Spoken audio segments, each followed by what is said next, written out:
You are already ancient. Right now, sitting wherever you are the product of something so old, so violent, so improbable that most people spend their entire lives refusing to think about it. We call ourselves civilized. We have cities, satellites, symphonies, but strip all of that away, what's left is something far stranger, far darker, far more fascinating. And most of it happened before anyone was keeping score. Here's something that should unsettle you. Everything you know, every name in a history book, every empire, every war, every invention fits inside the last 5,000 years. 5,000 years.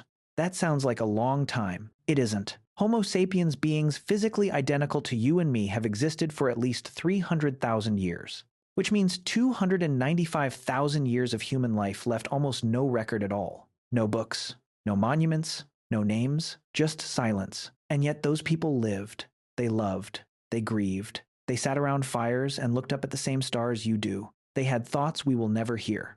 That's not a footnote in human history. That is human history. The part we call history, the kingdoms, the pharaohs, the written word, that's the last 1.6% of our existence. Everything else? Gone. But here's what makes this truly unsettling. It didn't start with Homo sapiens. Go back further. 6 million years ago, something extraordinary happened in Africa. A lineage split. One branch would eventually become chimpanzees. The other branch would eventually become you. That branch didn't start walking upright overnight. It stumbled. It fell. It tried again across thousands of generations, none of whom knew what they were becoming. Around 4 million years ago, creatures called Australopithecus walked the African savanna on 2 legs. They weren't human, not yet, but they weren't quite anything else either. They lived in that biological in-between, too smart for the trees, not smart enough for the world that was coming. Then, something happened. About 2 million years ago, the climate changed. Forests shrank, grasslands expanded. And some of those creatures, desperate, hungry, exposed, started doing something new. They started making tools, sharp-edged stones. Nothing remarkable to look at. But to understand what that meant, an animal was now deliberately reshaping its environment. An animal was thinking about the future. That animal was called Homo habilis, handy man. And then came Homo erectus, taller, stronger, with a brain nearly twice the size of what came before. They were the first of our line to leave Africa. They walked into Asia, into Europe, into territories no human ancestor had ever seen. They survived for nearly 2 million years. The entire span of recorded human civilization is a rounding error compared to that. And yet we remember almost nothing about them. But this is where things get strange, because they were not alone. This is the part almost nobody talks about. For most of human prehistory, we were not the only humans on Earth. There were others. The Neanderthals, stocky, powerful, cold-adapted, had already been living across Europe and Western Asia for hundreds of thousands of years before our ancestors arrived. They buried their dead. They made jewelry. Some evidence suggests they cared for their injured. They were not the dumb brutes we once imagined. And then there were the Denisovans, a ghost species we only discovered in 2010 from a single finger bone found in a cave in Siberia. We can't tell you what they looked like.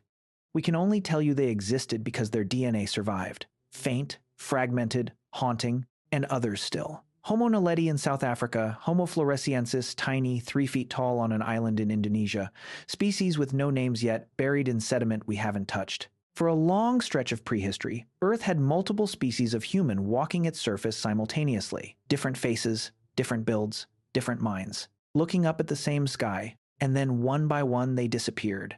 Neanderthals. Gone around 40,000 years ago. Right around the time Homo sapiens arrived in Europe. Coincidence? The honest answer is, we don't know. What we do know is this. We carry their DNA. Somewhere between 1% and 4% of non-African human DNA today is Neanderthal. The Denisovan percentage runs even higher in some Pacific Island populations. They're gone, but they're not entirely gone. They're in you. Think about what that means. We didn't just replace them. On some level, we absorbed them. Interbreeding at the edges of contact, in the dark of prehistoric nights, in encounters we have no name for. The line between us and them was never as clean as we pretend. It never is. Around 70,000 years ago, something happened inside the human brain that we still cannot fully explain. Some call it the cognitive revolution. Suddenly, in geological terms, overnight humans began doing things no creature had ever done before. They made art. They told stories. They invented gods. Not because the world demanded it, but because something inside them needed it. The oldest known cave paintings found in Indonesia, in Spain, in France are between 40,000 and 50,000 years old, but some are even older. And here's what strikes hardest when you stare at them. A human hand, pressed against stone, outlined in red ochre pigment, deep in the dark of a cave that no sunlight has touched in 40,000 years. Someone was there. Someone wanted to leave a mark. Someone wanted to say, I existed. That instinct, that desperate, primal need to be witnessed that hasn't changed. You feel it too. Every photograph you take, every story you tell, every time you hope someone remembers your name. It started then, in the dark, on a cave wall, with a hand that looked exactly like yours. But something else happened around that time, something darker. Around 70,000 years ago, genetic evidence suggests the entire human population may have crashed to just a few thousand individuals. The Toba catastrophe theory proposes that a supervolcanic eruption in what is now Indonesia triggered a volcanic winter, years of cold, darkness, collapsed food chains that nearly wiped us out entirely. Every human alive today may be descended from a tiny group of survivors. A genetic bottleneck so severe that we are, in terms of genetic diversity, one of the least diverse large mammals on Earth. We almost didn't make it, and we have no idea how close it was. But they survived, and then they moved. Starting roughly 70,000 years ago, small bands of Homo sapiens began spreading out of Africa. Not as a planned migration, there was no plan. There was hunger, there was curiosity, there was restlessness. They followed coastlines and riverbanks. They crossed land bridges that no longer exist. They arrived in Australia at least 65,000 years ago, crossing open ocean in vessels we have never found to reach a continent no human had ever seen. Think about that crossing. No maps. No guarantee of land on the other side, just open water and something in the human mind that said, go. They reached the Americas. They climbed into the Arctic. They spread across every ecosystem on Earth, rainforest, desert, tundra, island, adapting, surviving, multiplying, and everywhere they went, something happened. The megafauna started disappearing. Woolly mammoths, giant sloths, cave bears, giant kangaroos, massive flightless birds, species that had survived millions of years of climate shifts, predators, and ice ages. Extinct, vanished, often within a few thousand years of human arrival. We don't advertise this. It doesn't fit the story we like to tell about ourselves, the noble, nature-loving, indigenous human, living in harmony with the earth. The truth is more complicated. Humans have been reshaping and occasionally devastating ecosystems for tens of thousands of years. The Anthropocene didn't start with the Industrial Revolution. It started with a sharpened stone and a very clever ape. And then, around 12,000 years ago, everything changed again. The ice retreated, the climate stabilized, and in several places across the world independently, without contact, humans started doing something they had never done before. They stopped moving. They planted seeds and waited for them to grow. Agriculture, the single most consequential invention in human history.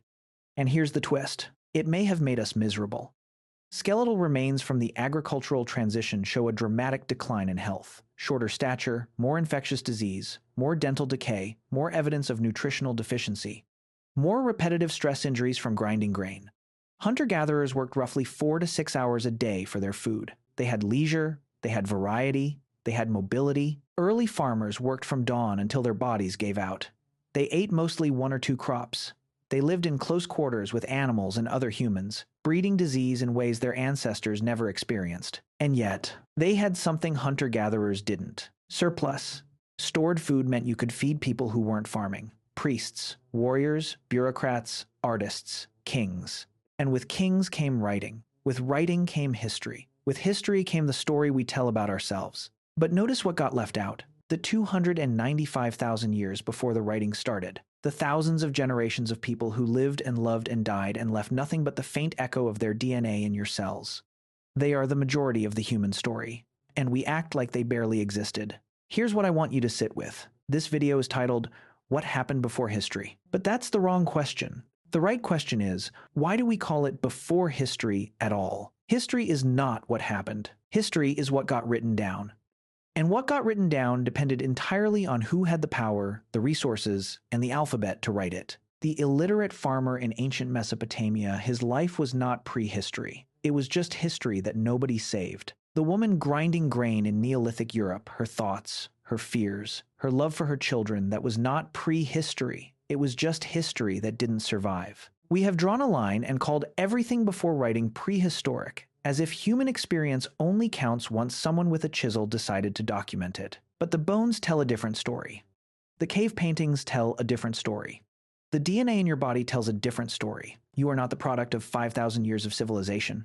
You are the product of 300,000 years of survival, adaptation, loss, migration, war, love, and sheer bloody persistence. Your anxiety about the future? That's a nervous system calibrated for a world of predators and scarcity that hasn't existed in 10,000 years. Your need for community? Your fear of exclusion? Your obsession with status and belonging? Those aren't modern psychological disorders. They are ancient survival software running on hardware that was built for a world that no longer exists. You are a prehistoric creature pretending to be a modern one.